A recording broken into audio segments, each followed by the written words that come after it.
আমরা স্বাস্থ্য দপ্তরের কাছে জানতে চাই এই নির্দেশনামা কার নির্দেশে এসেছিল, করা হয়েছিল, এবং গ্যাং অফ সন্দীপ ঘোষকে বাঁচানোর জন্য এই নির্দেশনামা কি তৈরি করা হয়েছিল? এবং ওয়েবসাইটে আমাদের কাছে নির্দিষ্ট খবর আছে যে 6 তারিখে নামে, মানে 6 তারিখে ওয়েবসাইট স্ক্রল করে গেলে 6 তারিখে আদেশনামাটি দেখা গেলেও আদেশনামাটি ওয়েবসাইটে আপলোড হয়েছে অনেক পরে। তদন্তের স্বার্থে নির্দিষ্ট দিনটি বলছি না। যে ডিএইচএস কে দিয়ে জোর করে আদেশনামা সাইন করানো হয়েছিল, সেই ডিএইচএস এর কার্যকালের মেয়াদ 18 দিন বাকি থাকতে তাকে পত্রপাঠ বিদায় করা হয়েছিল। সেই ডিএইচএস কে 50 জন ডাক্তারের নাম এই আদেশনামায় লিখতে বলা হয়েছিল কি, এবং কার নির্দেশে এই আদেশনামা তৈরি হয়েছিল? দেখুন, চোর চুরি করলে চুরির চিহ্ন ফেলে যায়, ঠিক যেমন সঞ্জয় রায়ের ব্লুটুথের একটি অংশ ওই ডাক্তার বন্টির বিছানার পাশে পড়েছিল। আমরা দেখতে পাচ্ছি যে এই ডিএইচএস এবং ডিএমই এই আদেশনামাটি বের করার পর কাকে জানালেন?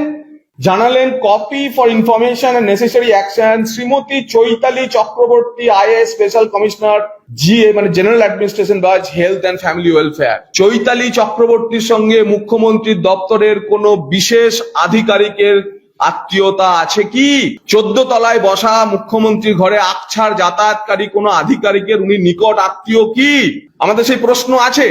কারণ হেলথ ডিপার্টমেন্ট প্রথম আদেশনামাটি কপি সার্ভ করছেন, উনি জেনারেল অ্যাডমিনিস্ট্রেশন ডিপার্টমেন্টের স্পেশাল কমিশনার ঠিকই আছে, কিন্তু তাকে জানাচ্ছেন মানে তার কাছ থেকে কি নির্দেশ এসেছিল যে এদেরকে ঢুকিয়ে দিন?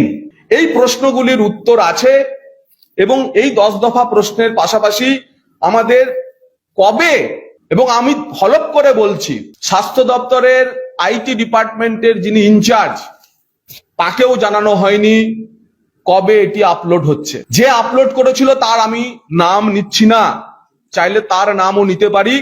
যেহেতু সিবিআই এর তদন্তের বিষয়, সিবিআই একটু ডেকে আদর যত্ন করলে কার নির্দেশে ওই আদেশনামাটি উপরে তোলা হয়েছিল তা তিনি নিশ্চয়ই বলবেন। এই আদেশনামা আসলে যে গ্যাং অফ সন্দীপ ঘোষকে বাঁচানোর জন্য করা হয়েছিল এ নিয়ে অন্ততপক্ষে আমাদের কোনো সংশয় নেই।